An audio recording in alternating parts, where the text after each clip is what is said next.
जी, तो शुरू करते हैं डैशिंग यूथ का एपिसोड नंबर 22। अब भाई देखो, सीधी सी बात है, 22 एपिसोड को मैंने अपलोड करने के लिए, क्योंकि ये यूट्यूब पे नहीं है और इसे ढूंढने के लिए मैंने पैसे लगाए हैं, तो थोड़ा बहुत एफर्ट आप भी लगा लो। मतलब कि लाइक कर दो, कमेंट कर दो और चैनल सब्सक्राइब कर दो और इसे शेयर भी कर दो अगर आपके दोस्तों को भी ऐसे ड्रामा देखना पसंद है। तो एपिसोड के स्टार्टिंग में हम देखते हैं लुओ सुई को। लुओ सुई जो होती है वो अपने आंगन में होती है और वो सोचते हुए और बड़बड़ाते हुए जा रही थी कि आखिर क्यों वो वापस आया है। मतलब मिस्टर ली वापस क्यों आया है जब इतना कुछ बीत गया, सब कुछ बीतने के बाद यहाँ वापस क्यों आया है। सीन यहाँ से कट होता है और हमें दिखाया जाता है एक रेस्टोरेंट का सीन, मतलब एक जगह का सीन, और उस रेस्टोरेंट में होते हैं हमारे 4 लोग, यानी नागोंग चुंगसुई, यिन लुओक्सिया, बाइली डोंगजुंग और साथ में सिकोंग चांगफिंग। अब यहाँ पे सभी लोग बातें कर रहे होते हैं, तो जो नागोंग चुंगसुई होते हैं वो कहते हैं यिन लुओक्सिया तुम बताओ तुम्हारा क्या सोचना है। तो यिन लुओक्सिया कहती है कि आखिर आप दोनों के बीच हुआ क्या था, बात ये बताइए। वो कहते हैं कि हम दोनों एंगेज थे, मतलब हम दोनों की एंगेजमेंट हो गई थी और हम दोनों साथ में खुशी खुशी जीवन बिता रहे थे और मैं वहां पे अपना मार्शल आर्ट का प्रैक्टिस कर रहा था। एक दिन उसने मुझसे, मतलब लुओ सुई ने मुझसे एक सवाल पूछा। उसने पूछा कि मेरे से पहले आपकी कितनी वाइफ रह चुकी हैं। तो यहाँ पे यिन लुओक्सिया कहती है अच्छा, तो फिर आपने क्या जवाब दिया। तो मैंने कहा था कि मेरी 3 वाइफ रह चुकी हैं। यिन लुओक्सिया कहती है कि ओ। बाइली डोंगजुंग और सिकोंग चांगफिंग कहते हैं अच्छा। तो जिसके बाद यिन लुओक्सिया कहती है लेकिन ये आपने गलत किया ना। तो हमारे जो चिंगसुई होते हैं वो कहते हैं कि क्या क्या गलत है इसमें, मतलब मेरे जैसे व्यक्ति, जेंटलमैन जो कि इतने सालों से जीवित रह रहा है, उसके लिए 1 वाइफ 1 लाइफ, ये थोड़ा अजीब नहीं हो जाएगा। तो ये दोनों, मतलब बाकी 2 लड़के जो होते हैं साथ में, वो लोग कहते हैं कि हाँ आप सही कह रहे हैं, और ये दोनों लोग चिंगसुई के साथ चेस करते हैं। कहते हैं कि ये तो सही बात है, 1 वाइफ 1 लाइफ, ये थोड़ा सा अजीब हो गया। बाइली डोंगजुंग भी बोल रहा होता है।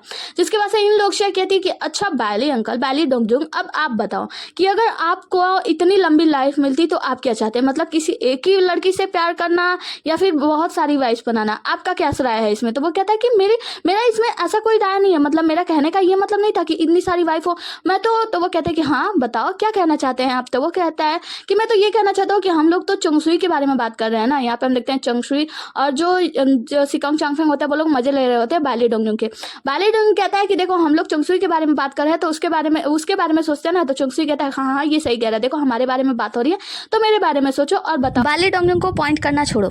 जिसके बाद से इन लोग से कहती है अच्छा, तो गुरुजी कहते हैं, मतलब चुंगसुई कहता है कि अच्छा अपना पॉइंट ऑफ व्यू बताओ कि तुम एक स्त्री हो तो तुम क्या सोचती हो। वो कहती है कि मैं ये बताती हूँ कि देखिए आपका जीवन कितना लंबा है और आपने नई कई रूप में जीवन जिया, और जब भी आप नया रूप लेते हैं तो आप एक शादी जरूर करते हैं। तो मेरा कहने का मतलब ये है कि इससे फर्क नहीं पड़ता कि आपका जीवन कितना लंबा होता है और आप जिससे भी शादी करते हैं आपको लगता है कि वो आपकी प्रेमिका, आप उससे प्यार करते हैं वगैरह वगैरह। इससे फर्क नहीं पड़ता कि आपने कितना जीवन जिया है, आपने कितने रूप बनाकर जीवन जिया है, कितने औरतों से शादी की है। फर्क इस बात से पड़ता है ना कि कोई एक महिला जो आपके लिए बहुत ही ज़्यादा महत्वपूर्ण हो, उससे आपको प्यार हो जाए और उससे प्यार होने के बाद ना आपको कोई और अच्छा ही नहीं लगता है। पूरी जीवन आप सिर्फ उसी के लिए बिता देते हैं, चाहे आपका जीवन कितना भी लंबा क्यों ना हो।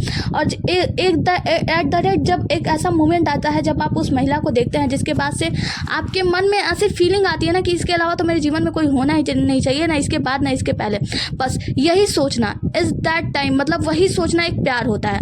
चुंगसुई कहते हैं कि अच्छा, मतलब अब ये लोग बातें कर रहे होते हैं। बाइली डोंगजुंग कहता है कि हाँ ये मतलब मुझे लगता है कि सही है।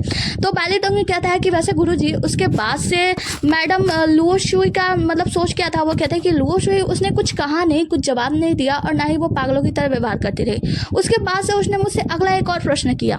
तो बाइली डोंगजुंग और सिकोंग चांगफिंग कहते हैं कि वो प्रश्न क्या था।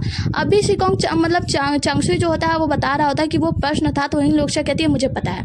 इन लोग कहती है कि उन्होंने ये पूछा होगा कि आप मेरे बाद, मतलब मुझसे शादी करने के बाद आपके जीवन में कितनी महिलाएं आएंगी। तो यहाँ पे इन लोग के कहने के बाद चुंगसुई कहते हैं कि हाँ तुमने बिल्कुल सही कहा। तो बाइली डोंगजुंग और सिकोंग चांगफिंग कहते हैं कि औरतें बिल्कुल एक ही तरह सोचती हैं, है ना। तो इसके बाद से ये लोग कहते हैं कि अच्छा बताओ आपका जवाब क्या होगा। मतलब इन लोग बाइली डोंगजुंग से पूछती है कि तुम्हारा जवाब क्या होता है इस पर। तो वो कहता है कि मैं ये जवाब देता, देखो जो बीत गया वो पास्ट था और आने वाले जीवन का, मतलब नए जीवन के बारे में मुझे पता नहीं आगे क्या होगा क्या नहीं होगा, लेकिन अभी इसी वक्त प्रेजेंट टाइम में इस वक्त मैं तुम्हें दिलो जान से प्यार करता हूँ और शायद मैं तुमसे ज़्यादा किसी से प्यार कर भी नहीं सकता इस जीवन में। जिसके बाद से हम देखते हैं कि इन लोग जो होती है वो सिकोंग चांगफिंग की तरफ नजर करती है और कहती है कि सीनियर अब आप बताओ आपकी क्या सोच होती है, मतलब आप क्या कहते हैं। सिकोंग चांगफिंग कहता है कि मैं उस वक्त उस महिला से कहता कि देखो महिला, पास्ट में जो कुछ भी था वो मुझे फर्क नहीं पता या कुछ भी कहें, मतलब पास्ट जो था वो पास्ट है, लेकिन प्रेजेंट टाइम में जब से मैंने तुम्हें देखा है तो तुम मेरी नज़रों में बस गई हो। और हाँ मेरी बहुत सारी वाइफ्स रही हैं, लेकिन मुझे ऐसा लगता है कि तुम तुम्हारे बाद शायद कोई अगला नंबर नहीं आने वाला है। तुम ही हो जो मेरी लास्ट होगी, क्योंकि तुमसे शायद मुझे सच्चा वाला प्यार हो गया है और तुम्हारे अलावा मुझे कोई दिखता नहीं है। मुझे नींद में तुम दिखती हो, जगते में तुम दिखती हो, हर वक्त सिर्फ तुम ही तुम हो, तुम ही तुम हो, हर जगह तुम समाई हो और तुम्हारे अलावा कोई भी नहीं। और ये सारी बातें सुनकर इन लोग से अभी संतुष्ट हो ही रही होती है, तभी सिकोंग चांगफेंग बोल पड़ता है कि मैं ये शब्द, ये जितने भी सारी मालाएं मैंने बोली, जो शब्द मैंने कहे, ये मैं अपने हर एक पत्नी पे चेप देता। हम देखते हैं चुंगसुई कहता है कि सिकोंग चांगफेंग, मैं तुम्हारा गुरु हूँ और 180 सालों से जीवित हूँ, लेकिन इतनी सारी बातें मेरे दिमाग में क्यों नहीं आई? क्या मैं तुम्हें अपना गुरु बुला सकता हूँ? जिसके बाद से बाली डोंगलिंग पूछता है कि अच्छा गुरुजी, ये बताइए आपने क्या कहा उस वक्त।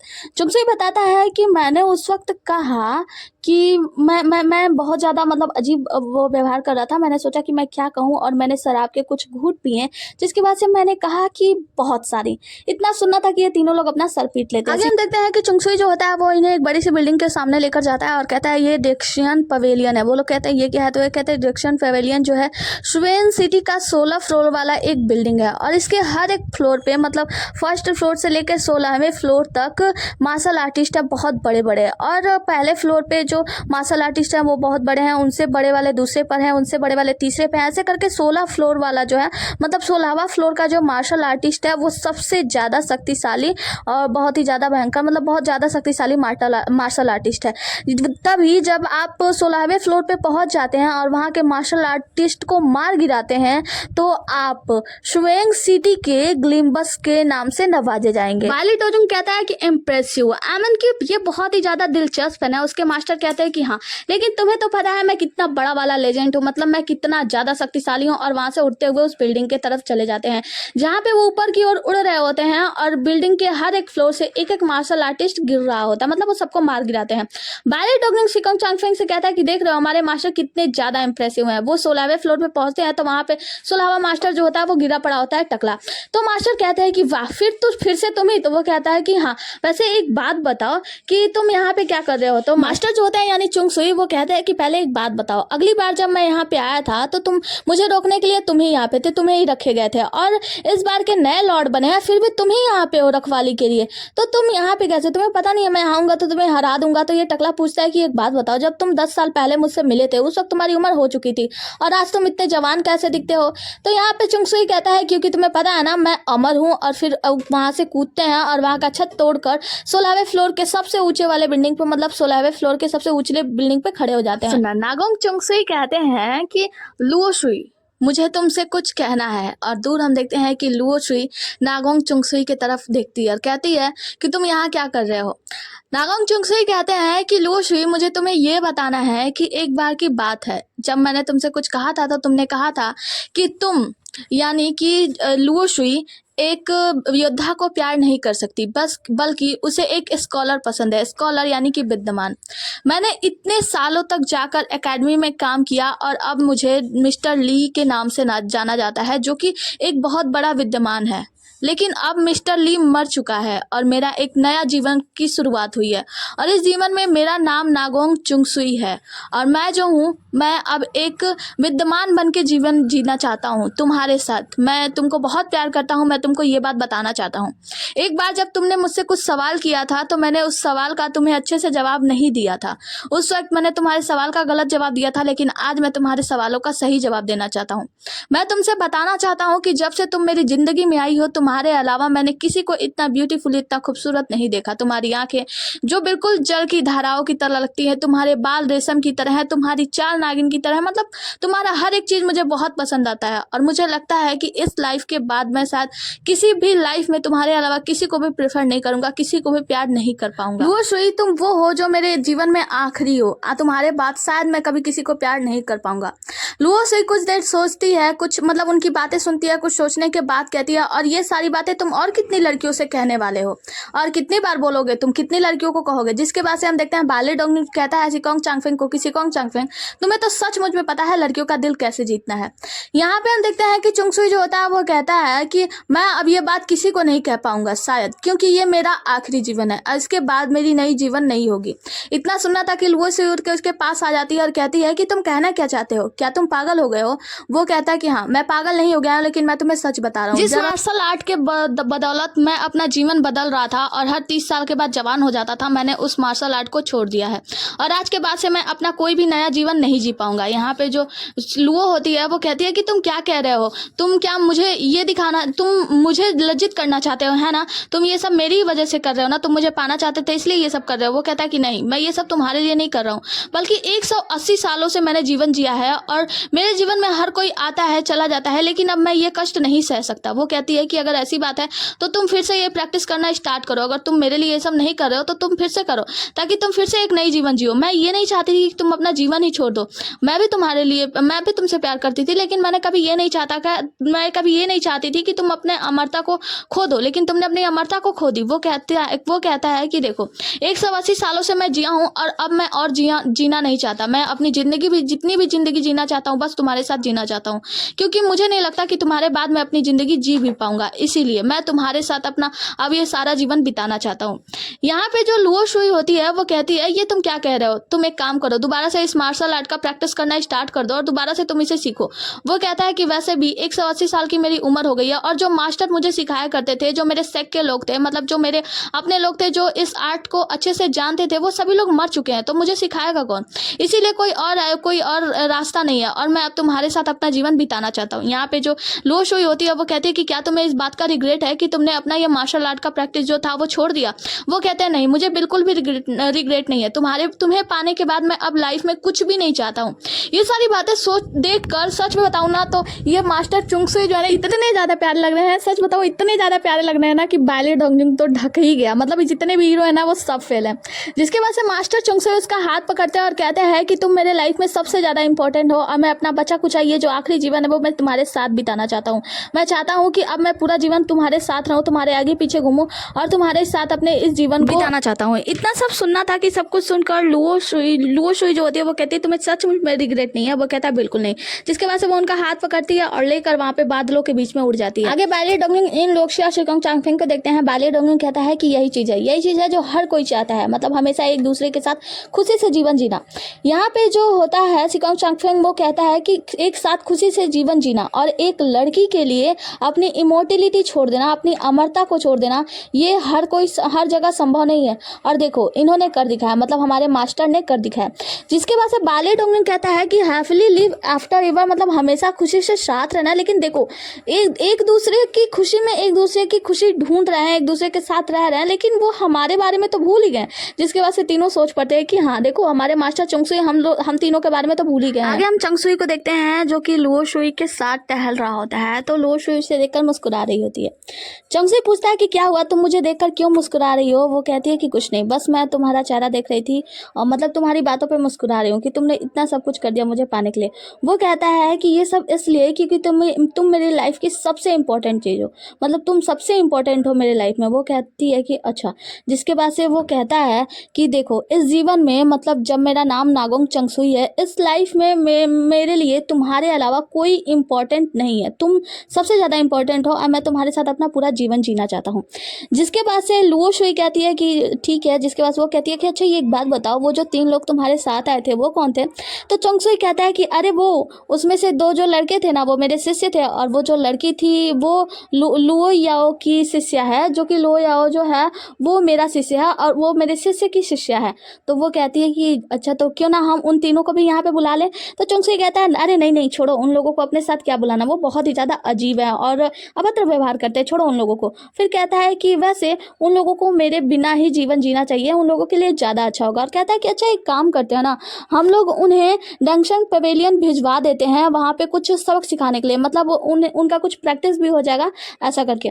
तो वो कहती है कि ठीक है। फिर से यहाँ से कट होता है, हम देखते हैं लुओ ही को। लुओ ही जो है वो शुएन सिटी से ही बिलोंग करता है और वो यहाँ पे सिटी की रक्षा के लिए बैठा होता है, सिटी की रक्षक बन के।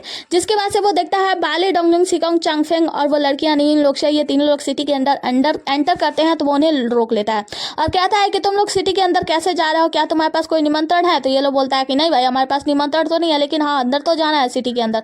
तो ये बोलता है कि भाई देखो बिना निमंत्रण के तुम लोग सिटी के अंदर नहीं जा सकते, अगर तुम्हें सिटी के अंदर जाना है तो तुम्हें वो पवेलियन देख रहा है ना 16 फ्लोर वाला बड़ा बिल्डिंग, उसके अंदर जाओ और वहाँ पे जो मार्शल आर्टिस्ट है उन सभी को हरा दो, उसके बाद से सिटी के अंदर एंट्री ले लो। ये लोग कहते हैं कि नहीं भाई देखो हमारे पास इतना टाइम नहीं है, हम उस मतलब वहाँ मार्शल आर्टिस्टों को हराने नहीं जा सकता है और हमें सिटी में जाना भी जरूरी है। तो वो ही जो होता है वो कहता है कि अगर जाना जरूरी है तो फिर एक काम करो, फिर मुझसे पिट जाओ, फिर मेरे साथ मार्शल आर्टिस्ट का अपना प्रैक्टिस भी तुम्हारा हो जाएगा और अच्छा खासा तुम्हें पीट पाट के यहाँ से भगा ना दूँ तो मेरा नाम बदल देना। वो लोग कहते हैं कि देखो अभी तुम बहुत ही ज़्यादा बोल रहे हो भाई, इतना मत बोलो, हमें अंदर जाने दो, बस हमें कुछ काम है इसीलिए हमें इस सिटी में अंदर जाना ही होगा। तो यहाँ पे जो वो ही होता है वो कहता है कि तुम्हारे पास दो रास्ते हैं, या तो तुम जाओ उन 16 मार्शल आर्टिस्टों को हराओ और सिटी में आराम से एंट्री ले सकते हो, अपना निमंत्रण दिखाओ चले जाओ, या तो फिर तुम लोग आकर मुझसे लड़ो, मुझसे पिट कर जाओ। तो यहाँ पे बाली डोंगन कहता है कि सिकोंग चांगफेंग देख रहे हो ये हमसे पिटना चाहता है। इन लोक्शा जो होती है वो कहती है कि भाई अगर ये पिटना ही चाहता है, इतना ज़्यादा उतावला है, तो क्यों ना हम इसका सपना पूरा ही कर दे, इसे पीट पाट ही देते हैं। तो ये जो आदमी होता है वो आके सामने खड़ा हो जाता है अपना तलवार लेके, कहता है कि ठीक है फिर तैयार हो जाओ। और ये लोग अपना भाला तलवार और जो इन लोग से होती है अपना स्टाइल, मतलब ये तीनों लोग खड़े हो जाते हैं, अभी स्टाइल लाइन में खड़े ही होते हैं। तभी हम देखते हैं कि श्वेन सिटी के अंदर से एक आदमी आता है और कहता है कि यहाँ पे लॉर्ड का ऑर्डर आया है। वो लोग बोलते हैं कि हाँ बताओ क्या ऑर्डर है। तो बताता है कि बाली डोंगजुंग और सिकोंग चांगफेंग को पवेलियन में भेजा जा रहा है, वहाँ पे जो 16 फ्लोर है वहाँ पे उन लोगों को जाना है। और साथ ही इन लोक्शिया इन्हें मार्शल आर्टिस्ट में कोई इंटरेस्ट नहीं है, मतलब ये मार्शल आर्टिस्ट उतना इंटरेस्टेड नहीं है इसमें, तो ये जाकर अंदर सिटी का जो है लुफ्त उठा सकती हैं। इन लोक्शिया वो कहती है कि क्या सच्ची में, और वो कहती है बाली डोंगजुंग और सिकोंग चांगफेंग को कि बाली डोंगजुंग सिकोंग चांगफेंग अंकल आप लोग जाओ, आप लोग जाकर अपना लड़ाई वड़ाई एंजॉय करो और बेस्ट ऑफ लक, मैं चलती हूँ सिटी में। और वहां से सिटी की ओर निकल जाती है। भाई अब ये इन लोक्शिया जो है हंसती खेलती नाचती कूदती तो निकल गई। बात हुई बाली डोंगजुंग और सिकोंग चांगफेंग की। अब इन दोनों को दिखाया जाता है पवेलियन में। पवेलियन में एक टकला आदमी होता है, कहता है कि अच्छा तो तुम दोनों उस आदमी के शिष्य हो और तुम दोनों हमसे क्यों लड़ना चाहते हो। ये लोग कहते हैं कि भाई ये बताओ, बाली डोंगजुंग कहता है कि भाई ये बताओ पहले इससे कौन लड़ेगा। सिकोंग चांगफेंग कहता है कि एब्सोल्युटली तुम ही लड़ोगे, क्योंकि जो बेस्ट होता है वो लास्ट में आता है और वो पीछे हो जाता है। तो बाली डोंगजुंग कहता है कि बस करो, अपना मुंह बंद करो। टकला कहता है कि अरे झाड़ना बंद करो, लड़ाई स्टार्ट करो। जिसके वजह से टकला आगे बढ़ता है, बाली डोंगजुंग तेजी से आके उसके तलवार को काट देता है और फिर दोबारा आके उस टकले को मार के गिरा देता है। टकला कहता है इतना तेज भाई ये धरती डोल गई मेरे पैरों के नीचे से, जिसके वजह से सीन कट होता है। हम देखते हैं कि जो सिकोंग चांगफेंग कहता है कि चलो अब मैं सेकंड फ्लोर को एडजस्ट करता हूँ।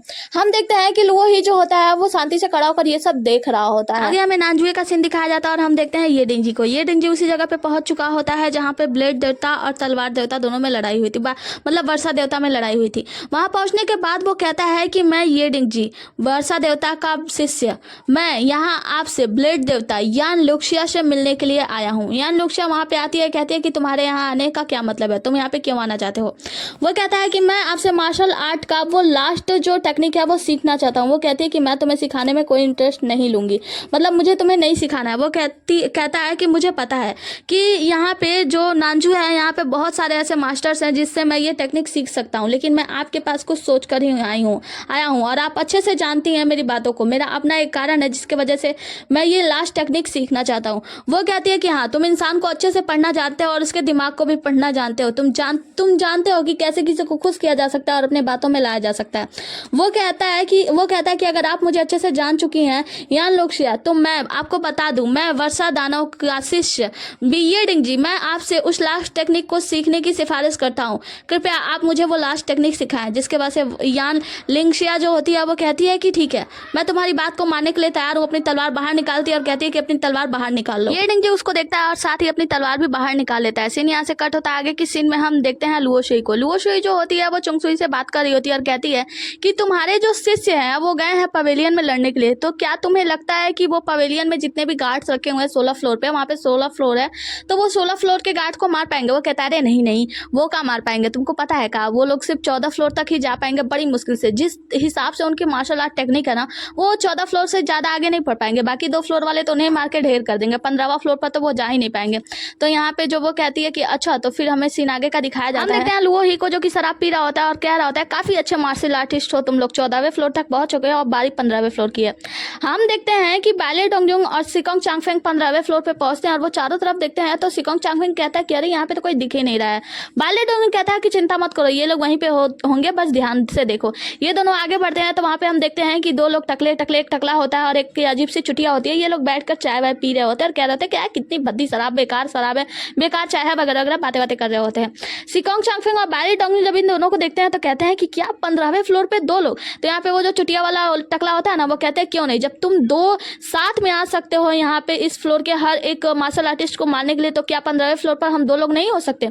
जिसकी वजह से वो टकला चुटिया वाला जो होता है वो खड़ा होता है और अपना नाम बताता है कि मेरा नाम ये है, और वो बताता है कि मैं जो हूँ वो 15वें फ्लोर का रक्षक हूँ। और साथ ही वो उसके साथ वाला जो टकला होता है उसका नाम बताता है और बताता है कि वो 16वें फ्लोर का रक्षक है। अब जबकि तुम दोनों मिलकर साथ में ऐसे लड़ाई करो तो हम दोनों मिलकर तुम्हारा सामना करेंगे। ये लोग कहते हैं कि अरे भाई ऐसा काहे कह रहे हो। तो वो टकला जो होता है, मतलब जो चुटिया वाला होता है ना, वो अपनी शक्ति दिखाता है, कहता है कि देखो मैं इतना ज्यादा भयानक हूँ। 15वां फ्लोर वाला आदमी अपनी शक्तियों का भयानक सा वो रूप दिखा रहा होता है, कह रहा होता है कि अगर तुम लोग अपना मार्शल आर्टिस्ट मतलब अपना मार्शल आर्ट लेकर तैयार हो तो चलो अपने तकनीकी के साथ मेरे ऊपर हमला करो। 16वां फ्लोर वाला आदमी कहता है अरे भाई थोड़ा धीरा धरो, उन लोगों को थोड़ा बात करने का मौका तो दो। और वो टकला जो होता है वो उन दोनों से कहता है कि वाह तुम लोग तो बहुत खुश हुए होगे ना, 14 फ्लोर के लोगों को तुम लोगों ने मार दी, यहाँ पे आके हम लोगों को बुली कर रहे हो, हम लोगों को उकसाने की कोशिश कर रहे हो। तुम्हारे मास्टर हैं हमारे 16 फ्लोर के सभी लोगों को मार गिराया और अब तुम लोग उनके शिष्य, तुम लोग यहाँ पे आ गए हो। क्या तुम लोगों को लगता है कि तुम लोग जीत जाओगे? तुम लोग इतना ज्यादा कैसे सोच सकते हो? तुम लोग मतलब हम लोगों को यहाँ पे वो चिढ़ाने के लिए आ रहे हो? तो वो लोग कहते हैं कि नहीं नहीं ऐसी कोई बात नहीं है। तो यहाँ पे जो सिकोंग चांगफेंग होता है वो बताता है कि पता है मैं अभी मार्शल आर्ट कुछ महीनों मतलब कुछ दिनों से ही मैंने मार्शल आर्ट शुरू किया। आपके जैसा गुरु तो बना बहुत बड़ी बात है, मतलब आप तो बहुत पहुंचे हुए मार्शल आर्टिस्ट है। तो वो लोग कहते हैं कि अच्छा तुम मतलब तेल पानी लगा रहे हो, मतलब जो हम लोगों को बटर लगा रहे हो। एक बात बताओ, 16वां फ्लोर वाला आदमी कहता है एक बात बताओ कि क्या तुम हमारा नाम जानते हो? हम हमें जानते हो कि हम कितने उस पे हैं, मतलब कौन सा हमारा नंबर है वगैरह वगैरह। तो सिकोंग चांगफेंग और बाली डोंग जो होते हैं वो दोनों लोग सोचने लगते हैं। सिकोंग चांगफेंग होता है वो कहता है कि भाई क्या जवाब दूं, अगर हमें इन लोगों को बटर लगाना है तो कुछ ना कुछ तो बताना होगा। अब ये लोग कुछ सोच ही रहे होते हैं तो 16वां 15वां फ्लोर वाला जो आदमी होता है वो आता है और बाली डोंग से कहता है कि ठीक है अगर तुम लोग जानते नहीं हो तो चलो पिटने के लिए तैयार हो जाओ। बाली डोंग कहता है कि ठीक है भाई हम पिटने के लिए तैयार है, लेकिन उससे पहले आप लोग एक वादा करो कि आप लोग मेरे चेहरे पे नहीं मारोगे। वो लोग कहते हैं कि हाँ ठीक है, अभी इतना कहना था कि 16वां फ्लोर वाला बाली डोंगजुंग को और 15वां फ्लोर वाला सिकोंग चांगफेंग को दोनों को मारकर दूर फेंक देते हैं। हम देखते हैं कि इन दोनों मतलब जाकर दूर गिरते हैं, इन दोनों के नाक से और मुंह से खून आने मतलब नाक से खून आने लगता है और मुंह पे भी चोट लग रही होती है। ये मतलब बाली डोंगजुंग उठता है और कहता है कि आपने अभी अभी कहा था ना कि आप हमारे मुंह पर वार नहीं करेंगे। वो लोग कहते गए अच्छा मैंने ऐसा तो नहीं कहा था। असल बात यह है ना बच्चे कि तुम्हारे चेहरे पे मैं वार नहीं करता, लेकिन तुम्हारा चेहरा देखकर मुझे बहुत ही ज्यादा गुस्सा आ रहा है क्योंकि तुम्हारे चेहरे पे जरा सा भी डर नहीं है।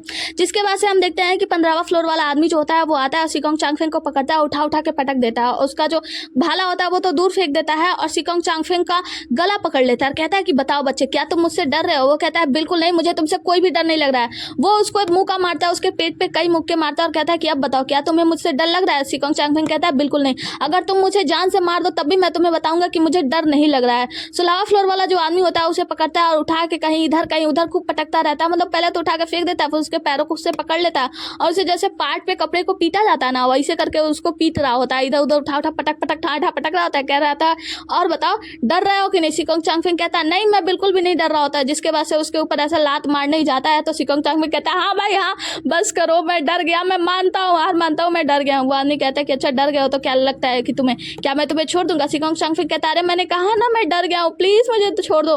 लेकिन वो टकला उसे नहीं छोड़ता, उसे पकड़ता है, उसे उठा के बहुत दूर फेंक देता है। सिकोंग चांगफेंग जाके दूर लड़ जाता है तो हम देखते हैं बाली डोंगजुंग अभी सिकोंग चांगफेंग को देख ही रहा होता है और दूसरी तरफ मुड़ता तो टकला उसके सामने आता है। 16वां फ्लोर वाला कहता है कि भाई मैं यहाँ हूँ, ज्यादा मतलब चिंता करने की जरूरत नहीं है, मैं तुम्हें आराम से मारूंगा। वो कहता है कि नहीं नहीं इससे पहले कि तुम मुझसे कुछ पूछो मैं पहले बता दूं मैं बहुत ज्यादा डर चुका हूँ और मेरे दोस्त को बहुत ज्यादा चोट लगी है, तो क्या मैं उसे उठाकर लेकर जाऊँ? वो कहता है कि नहीं नहीं तुम चिंता मत करो, मैं तुम्हें ज्यादा जोर से नहीं मारूंगा। दरअसल मैं ना तुम्हें बस एक उंगली से सबक सिखाना चाहता हूँ, एक उंगली से तुम्हें टच करूंगा, छूंगा, इसके अलावा कुछ नहीं। वो कहता है कि अच्छा तो बस एक उंगली। वो देखो पीछे कोई आ रहा है, ऐसे देखता था तभी अब वो देखते हैं कि सिकोंग चांगफेंग को लेकर भागने लगता है। वो टकला आता है उन दोनों को उठाता है, बिल्डिंग से नीचे फेंक देता है। ये दोनों बिल्डिंग से नीचे आके चपाक करके गिर जाते हैं। यहाँ पे सभी लोग इन्हें देख रहे होते हैं। बाली डोंगजुंग और सिकोंग चांगफेंग जब उठते हैं तो सामने वो ही होता है और कहता है कि वाह आ गया स्वाद, मजा आ गया भाई, पहले मना किया था ना कि नहीं लड़ पाओगे।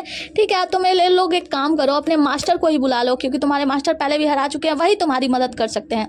यहाँ पे बाली डोंगजुंग कहता है कि ऐसा लगता है कि अब मुझे मास्टर से कहना ही होगा। तो यहाँ पे जो सिकोंग चांगफेंग होता है वो कहता है कि नहीं भाई मुझे लगता है कि मास्टर हमारी हेल्प करने के लिए नहीं आएंगे, वो बस हमारा मजाक उड़ा रहा है, मास्टर हमारी हेल्प के लिए नहीं आने वाले हैं। तो बाली डोंगजुंग कहता है कि नहीं रुको, मुझे मास्टर से कहना ही होगा कि मास्टर बस देखो और इंतजार करो। जिसके बाद से वो ही जो होता है वो मुस्कुराता है और कहता है कि ठीक है, फिर अपने मास्टर का नाम उनके मास्टर का नाम लेता है और कहता है कि नांगोंग चंगशुई मैं तुमसे बताना चाहता हूँ कि बस इतना सुनना था कि नांगोंग चंगशुई उठता है और कहता है लुओ शुई से कि अब मुझे लगता है कि समय आ चुका है, शायद मेरे से हार चुके हैं। तो वहाँ पे जो लुओ ही होता है वो कहता है कि बस देखो और इंतजार करो, यानी मेरी मदद करने के लिए ना आओ, मतलब इंतजार करो। जिसकी जिसके बाद से नागोंग चुंगसुई जो होते हैं वो कहते हैं कि अरे ये लोग ना बहुत ही ज़्यादा बेकार हैं, मतलब देखो अभी भी ये हार मानने वाले नहीं है, ठीक है फिर लड़ने दो, मौत तक लड़ने दो, और वहीं पे बैठ जाते हैं। यहाँ मेन लोग को देखते हैं एक जगह पे बैठी होती है और कह रही होती है कि बाली डोंगजुंग ये तुम्हारा ही काम होगा, तुम ना एकदम अलग हो। होती है वो कहती है कि देखो तुम्हारे जैसे कितने ज़्यादा बहादुर है ना, वो कहता है कि वैसे बहादुर नहीं, इनको कुछ अलग नाम दिया जा सकता है। वो कहती है कि क्या विद्यमान। चुंगसुई कहता है कि बिल्कुल नहीं, इन्हें तुम अड़ियल कह सकती हो, अड़ियल घोड़े जो मौत तक लड़ेंगे तो, लेकिन हाँ हार नहीं मानने वाले हैं। ठीक है फिर अगर ये दोनों ऐसे हैं तो मैं भी इनका गुरु हूँ, मैं भी इनसे कुछ कहना चाहता हूँ। ठीक है फिर मैं तुम्हारी बात मानने के लिए तैयार हूँ और मैं तुम्हारी खुशी से जीवन जीने की कामना करता हूँ। और ये बात सिकोंग चांगफेंग और बाली डोंगजुंग सुनते हैं और चौंक जाते हैं। सिकोंग चांगफेंग कहता है कि मैंने नहीं सोचा था कि मास्टर ऐसा कुछ कहेंगे, तो वहाँ पे बाली डोंगजुंग कहता है कि वो बूढ़ा और बेकार व्यक्ति यही कर सकता है। आगे हम ये डिंगजी को देखते हैं जो कि पानी से अपनी तलवार के साथ बाहर आता है और वहाँ पे सामने उसकी सीनियर होती है यानी ब्लेड देवता। वो उससे कहता है कि माफ करना, अब मुझसे और ज्यादा प्रैक्टिस नहीं हो सकता, कि मैं खुद को मारना नहीं चाहता, और वहाँ पे पटा जाता है। उसके ऊपर सर रखती है उनकी सीनियर यानी कि ब्लेड देवता और कहती है कि ठीक है फिर कल मियाओ हावर से, कल से 7 दिन तक मियाओ हावर पे तुम डेंगू हॉल मतलब डेंगू लेक पे पहुंच जाना। वो कहता है कि हाँ ठीक है मैं समझ गया, और कहता है कि वैसे सीनियर क्या आपको भूख लगी है, तो वो रुक जाती है। आगे की सीन में हम देखते हैं कि इसकी सीनियर यानी ब्लेड देवता और ये डिंगजी ये दोनों लोग लंच मतलब डिनर कर रहे होते हैं। ये डिंगजी एक चिकन को पकाया होता है, फिर अपने तलवार का मार्शल आर्ट दिखाता है और उस तलवार के मतलब उस चिकन का टुकड़े टुकड़े करके दे देता है। तो यहाँ पे वो जो उसकी सीनियर बैठी होती है ब्लेड देवता, वो कहती है कि वैसे एक बात बताओ, तुम रात को तो अपने मार्शल आर्ट का अच्छा उपयोग कर लेते हो और दिन में क्या करते हो? वो कहता है कि क्या आप मेरा मजाक उड़ा रही हो, मजाक उड़ा रही है। वो कहती है नहीं ऐसी कोई बात नहीं है, मुझे तुमसे एक बात पूछना है, एक बात बताओ, मेरी वजह से तुम्हारे मास्टर की मौत हो गई, मतलब मेरे हाथों उनकी मौत हो गई, तो तुम्हें तो मुझसे गुस्सा होना चाहिए। एक तरीके से मैं तुम्हारी एनिमी हुई, लेकिन फिर भी तुम मुझसे कुछ सीखना चाहते हो। मुझे ऐसा लगता है कि शायद तुम्हारे मन में कुछ और है, तो कुछ ऐसी बात है तो तुम मुझे बता सकते हो। तो ये डिंगजी कहता है कि देखिए मेरे मन में कोई ऐसी बात नहीं है, दरअसल बात यह है कि मेरे मास्टर हमेशा आपसे लड़ाई करना चाहते थे, मतलब वो आपके साथ एक वार करना चाहते थे। उन्होंने मुझसे कहा था कि मैं कभी भी आपको दुश्मन के रूप में ना लूं, और साथ ही वो आपसे बहुत ज़्यादा खुश थे। वो कहते थे कि आपने अपना बेस्ट दिया है मार्शल आर्ट की दुनिया में, और वो आपसे बहुत ही ज़्यादा खुश थे, और उन्होंने मुझसे कहा था कि मुझे आपसे सीखने को बहुत कुछ मिल जाएगा। जिसके बाद से वो कहती है कि अच्छा। और आगे की सीन में हम देखते हैं कि वो उसे छोड़ने के लिए जा रहा होता है उसी लेक पे, तो वो वहाँ पे जाने लगती है। तो कहती है कि ये डिंगजी तुम्हें रोज इस जो मार्शल आर्ट मैंने आज तुम्हें सिखाया है उसका रोज रोज प्रैक्टिस करना है, और साथ ही हम यहाँ से जा रहे हैं। तो यहाँ पे ये डिंगजी कहता है कि जी आप चिंता मत कीजिए, मैं हर रोज प्रैक्टिस करूंगा। और वो कहती है कि और चिकन भुनना, वो कहता है कि हाँ जहाँ तक चिकन भुनने की बात है तो कल मैं डेंगू लेक पे आने वाला हूँ, तो क्यों ना मैं वहाँ पे आपको वहाँ की फिश फ्राई करके खिलाऊं। वो कहते हैं कि हाँ ये भी ठीक रहेगा। सीन यहाँ से कट होता है और हम देखते हैं आगे हम यूए की बहन किंग को देखते हैं जो कि आती है ये डिंगजी के सामने और कहती है कि ये डिंगजी तुम्हारे मास्टर की मौत हो चुकी है, और साथ में तुम्हारी प्रेमिका जिससे तुम बहुत ज्यादा प्यार करते हो वो अब शादी करने वाली है। तो क्या तुम्हें ऐसा नहीं लगता कि तुम्हें वहाँ पे जाना चाहिए, और तुम्हारी जो शक्तियां हैं वो अचानक से बहुत ही ज्यादा तीव्र हो जाएंगी, तो मैं तुम्हारी मदद कर सकती हूँ। वो कहता है कि तुम कौन हो? वो कहती है कि इस बारे में सोचना बंद कर दो, मैं बस चाहती हूँ कि तुम मेरे साथ चलो। और तुम्हारे मास्टर का ही तो सपना था ना, वो अपने पूरे जीवन मिस्टर ली से लड़ते रहे, और क्या तुम अपने मास्टर के सपना को पूरा नहीं करना चाहते हो? मिस्टर ली के जो डिसिप्लिन है यानी उनका जो शिष्य है बाली डोंगजुंग, क्या तुम उसे हराना नहीं चाहते हो?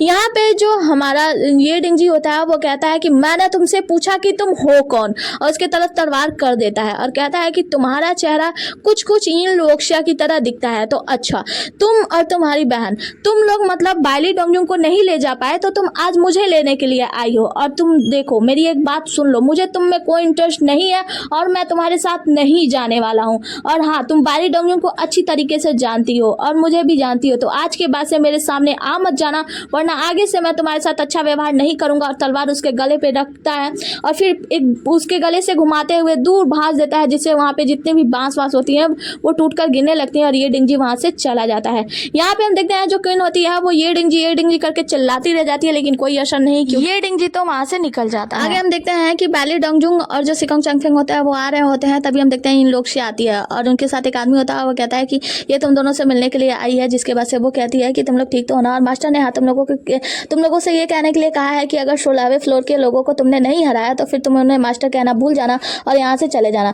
जिसके बाद से जो होता है बाली डोंगजुंग और सिकोंग चांगफेंग वो लोग कहते हैं अब हम क्या ही कर सकते हैं, मास्टर तो चाहते हैं कि हम लोग मर ही जाए, मतलब मरवाना ही चाहते हैं। जिसके बाद से हम देखते हैं कि इन लोग जो होती है वो कहती है कि वैसे मैं तुम लोगों के लिए कुछ दवाइयाँ लेकर आई हूँ, और साथ ही हम देखते हैं कि वो बाली डोंगजुंग को दवाई लगा रही होती है। बाली डोंगजुंग उसे बड़े ध्यान से देख रहा होता है, मतलब इन लोक्ष्या की तरफ ध्यान से देख रहा होता है। बाली डोंगन को दवाई लगाते हुए वो भी उसकी आंखों में खो जाती है और याद करती है कि रियल वाली लोक्ष्या ने उससे जब पूछा था कि क्या तुम मुझसे प्यार करती हो, तो पहले तो इसने कह दिया था कि नहीं, मैं इसके बारे में अभी नहीं सोचना चाहती, मतलब मैंने अभी कुछ सोचा नहीं है। तो लोक्ष्या ने कहा था कि तुम सब कुछ छोड़ो, बस एक बार गहराई से सोचो, और फिर वो मुस्कुराई थी। तो इन लोक्ष्या ने, रियल वाली इन लोक्ष्या ने कहा था कि देखो तुम मुस्कुरा रही हो और तुम्हारा चेहरा ब्लश भी कर रहा है, इसका मतलब तुम सच में प्यार करती हो ना। तो वो कहती है कि हाँ, शायद मैं उससे पसंद करती हूँ। अब यहाँ पे ये कुछ सोच के शर्मा रही होती है। उसे देख देखकर हम देखते हैं सिकोंग चांगफेंग की दवाई जो होता है वो लुओ ही जो होता है वो लगा रहा होता है, और लुओ ही होता है वो कहता है कि देखो तुम देख रहे हो ना, तुम दोनों को चोट लगी है, तुम दोनों उसके मास्टर अंकल ही हो, और लेकिन वो वाइली डोंगजुंग को दवाई लगा रही है, क्या तुम्हें जलस नहीं हो रहा? वो कहता है कि बिल्कुल नहीं, तुम्हें पता है जब मैं एक बार प्रैक्टिस कर रहा था तो मुझे वर्ल्ड की सबसे खूबसूरत औरत ने मुझे मेडिसिन लगाया था, इसीलिए ये औरत तो उसके आगे कुछ भी नहीं है, मतलब इस कारण मैं जलस हूँ? बिल्कुल नहीं। लुओ ही वहां से जाने लगता है तो सिकोंग चांगफेंग कहता है अरे भाई मैं सच कह रहा हूँ, झूठ नहीं बोलता, उसके पीछे पीछे चला जाता है। आगे हम देखते हैं कि बाली डोंगजुंग और सिकोंग चांगफेंग सो रहे होते हैं, लेकिन बाली डोंगजुंग को नींद नहीं आती। तो सिकोंग चांगफेंग बोलता है कि बाली डोंगजुंग तुम कब सोने वाले हो? बाली डोंगजुंग बताता है कि भाई मुझे नींद नहीं आ रही है। तो सिकोंग चांगफेंग कहता है कि ठीक है फिर बताओ तुम्हें क्या कहना है, मैं सुनने के लिए तैयार हूँ। तो यहाँ पे बाली डोंगजुंग होता है वो कहता है कि कुछ अपने बारे में बताओ, हम लोग इतने सालों से साथ है, तुमने अभी तक मुझे कुछ बताया नहीं, मतलब कुछ ऐसी वैसी बातें। सिकोंग चांगफेंग कहता है कि भाई तुम्हें मेरा इंट्रो तो याद है ना? तो बाली डोंगजुंग कहता है कि हाँ अच्छे से याद है, क्योंकि तुम खाली हाथ आए हो, मतलब खाली हाथ आए थे और शायद खाली हाथ चले ही जाओगे, इसीलिए तुम्हारा नाम सिकोंग है। तो वो कहता है कि हाँ देखो मैं तुम्हें सच्चाई बता दूं कि जब मेरी आंख खुली तो मैं एक टूटे हुए मंदिर के सामने था और वहाँ पे मेरे पास खाने के लिए कुछ नहीं था। वहाँ से एक छोटा सा बच्चा गुजर रहा था और मुझे अपने बारे में कुछ भी याद नहीं था, यहाँ तक कि मेरा नाम भी नहीं। वो छोटे से बच्चे ने, मतलब एक लड़का था जिसने मेरी मदद की और उसने मुझे खाने को एक पैनकेक दिया।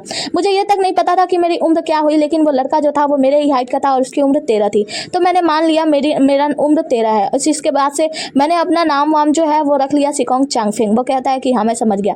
वो कहता है कि हाँ ऑल द वे मुझे इस बारे में बिल्कुल भी बुरा नहीं लगता कि मैंने पिछले समय में क्या किया, मैं क्या था क्या नहीं था, इन सब के बारे में मैं सोचने की बिल्कुल भी कोशिश नहीं करता हूँ। मैं जैसे भी हूँ मैं खुश हूँ और मैं बहुत ही ज़्यादा खुश रहने की कोशिश करता हूँ और मैं इस बात से खुश हूँ कि मैं अपने लाइफ में बहुत कुछ अच्छा कर रहा हूँ और अच्छा भी करूँगा।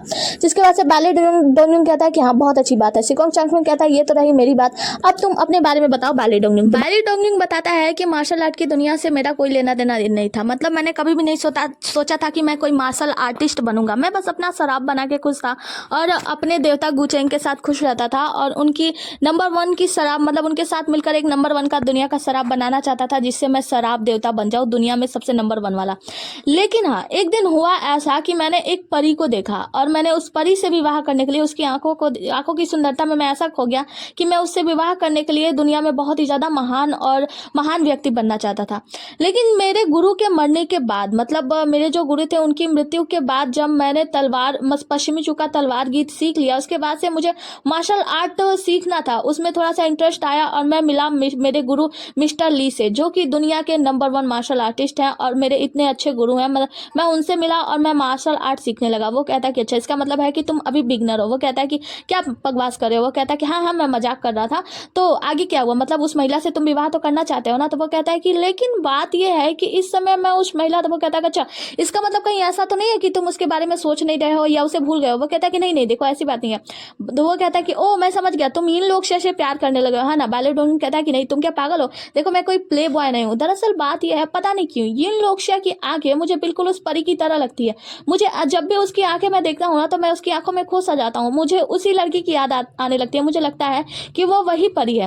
तो यहाँ पे वो आदमी कहता है कि अच्छा तो इसका मतलब ये है कि ऐसा लगता है कि उस परी के जगह पे तो तुम इन लोक्ष्या को उस परी की सब्स्टिट्यूट मानते हो है ना? वो कहता है कि क्या कह रहे हो, पागल हो गया क्या? उसके सर पे ठोकता है, कहता है कि पागल हो, कोई सुनेगा तो कैसा लगेगा, मतलब तुम ऐसी बकवास कर भी कैसे सकते हो? सिकोंग चांगफेंग कहता है कि अच्छा तो ये बताओ, तुम इन लोक्ष्या को पसंद करते हो, उसके करीब जाते जा रहे हो, तो ये सब क्या है? मतलब उस परी की आंखों के बारे में सोचकर उसके करीब जा रहे हो, इसका मतलब यही है ना कि तुम इन लोक्ष्या को उसके सब्स्टिट्यूट के रूप में मानते हो? वो कहता है नहीं ऐसी बात नहीं है। सीन यहाँ से कट होता है और हम देखते हैं ये जी आग जलाए बैठे होता है और कुछ सोच रहा होता है। वो सोच रहा होता है क्वीन की बातों को, जैसे जबकि क्वीन ने कहा था कि तुम्हारी जो तुम्हारी प्रेमिका है वो किसी और से विवाह करना चाहती है, तो क्या तुम उसे वापस नहीं पाना चाहते?